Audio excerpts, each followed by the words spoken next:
हिंदुस्तान में एक छोटा सा जंगल था। उस जंगल में सुनहरी चिड़िया अपने माता पिता के साथ रहती थी।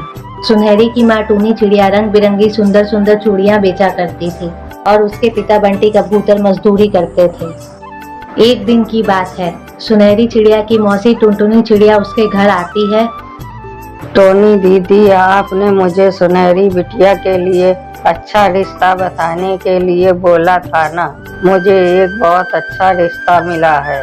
आप चाहो तो सुनहरी की शादी वहाँ कर दो। लड़के वालों का बहुत बड़ा घराना है, उनके पास बहुत धन दौलत है। अपनी बेटी रानी बनकर रहेगी। लेकिन टुनटुनी बहन, वह लोग क्या काम करते हैं? उनका खानदान कैसा है? काम की तो बात ही मत पूछो दीदी। उनका एक काम हो तो बताओ, सैकड़ों काम है। तुम ज्यादा सोचो मत, बस सुनहरी बिटिया की शादी की तैयारियां शुरू कर दो। अपनी सुनहरी बिटिया के तो भाग ही खुल गए हैं, जो इतने बड़े रईसों के घर जा रही है। कुछ ही समय बाद सुनहरी चिड़िया की शादी कालू कौवे से हो जाती है। शादी के अगले दिन सुनहरी चिड़िया की सास सुंदरी कौवी उससे आवाज लगाती है। अरे ओ महारानी, कितनी देर तक सोती रहेगी? सवेरा हो गया है, जल्दी से उठकर जा, चाय नाश्ता बनाकर ला। जी माँ जी, अभी बनाकर लाती हूँ। सुनहरी, तू कान खोलकर एक बात ध्यान से सुन ले। इस घर में तेरी हैसियत बस एक नौकरानी की है। रोज सुबह उठकर अपने काम पर लग जाया कर। फिर सुनहरी चिड़िया रसोई घर में चली जाती है। थोड़ी देर बाद सुनहरी चिड़िया चाय नाश्ता लेकर अपनी सास सुंदरी कौवी के पास जाती है और उससे बोलती है, ये लीजिए माँ जी चाय नाश्ता। माँ जी, आपसे एक बात पूछनी थी।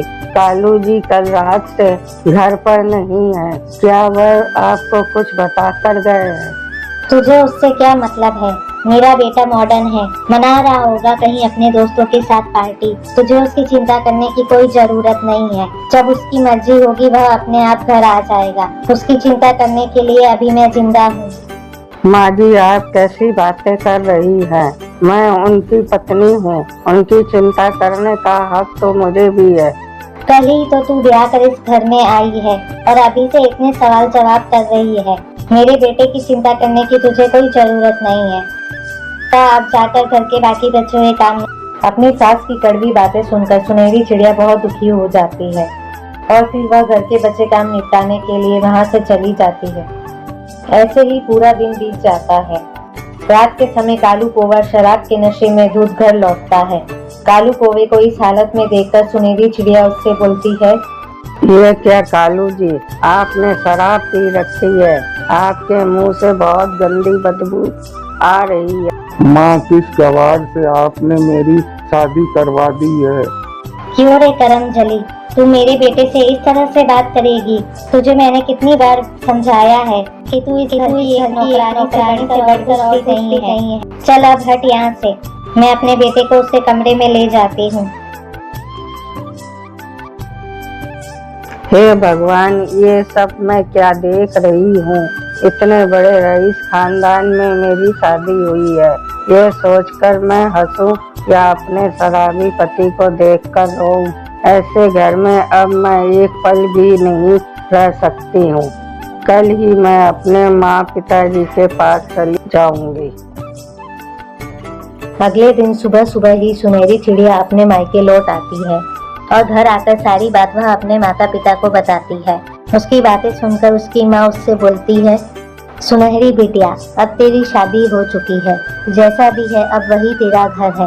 तेरे पिताजी कल ही तुझे तेरे ससुराल वापस लेकर जाएंगे और तेरी इस गलती की माफी भी मांग लेंगे। माँ, ये तुम कैसी बातें कर रही हो? मैं तुम्हारी ही बेटी हूँ। तुम कुछ भी कर लो, मैं वापस अपने ससुराल नहीं जाने वाली हूँ। मैं आप लोगों पर बोझ नहीं बनूंगी। माँ, मैं आपकी तरह ही चूड़ी बेचकर अपना गुजारा कर लूंगी, पर वापस अपने ससुराल नहीं जाऊंगी। अगले दिन सुनहरी चिड़िया भी बाजार में चूड़ी ले जाकर बेचने लगती है। चूड़ी ले लो, चूड़ी, रंग बिरंगी चूड़ियाँ ले लो, कांच की चूड़ियाँ ले लो, सस्ती और रंग बिरंगी चूड़ियाँ ले लो। सुनहरी चिड़िया को बाजार में चूड़ियाँ बेचते देखकर उसकी पड़ोसन हरी काकी उसके पास आती है और उससे बोलती है, सुनहरी बिटिया, तेरे साथ बहुत बुरा हुआ। तेरी माँ ने जल्दबाजी में तेरी शादी कर दी। उन्हें उस घर के बारे में पता करना चाहिए था। तूने बहुत अच्छा किया जो तू वापस अपने मायके चली आई। हाँ काकी, उस घर में घुट घुट कर मरने से तो अच्छा है कि मैं अपनी जिंदगी अपने तरीके से जीऊं, ना कि किसी की गुलामी करके। इस तरह सुनहरी चिड़िया चूड़ियाँ बेचकर अपना घर खर्च चलाती है और पहले की तरह फिर से हंसी खुशी वह अपने माता पिता के साथ रहने लग जाती है। दोस्तों, आपको हमारी आज की कहानी कैसी लगी? हमारी कहानी को लाइक करें और कमेंट करके अपनी राय हमें जरूर दें। आपके कमेंट और लाइक हमारे हौसले को बढ़ाते हैं। अगर आप हमारे चैनल पर नए आए हैं तो हमारे चैनल को सब्सक्राइब करना ना भूलें। आपका धन्यवाद।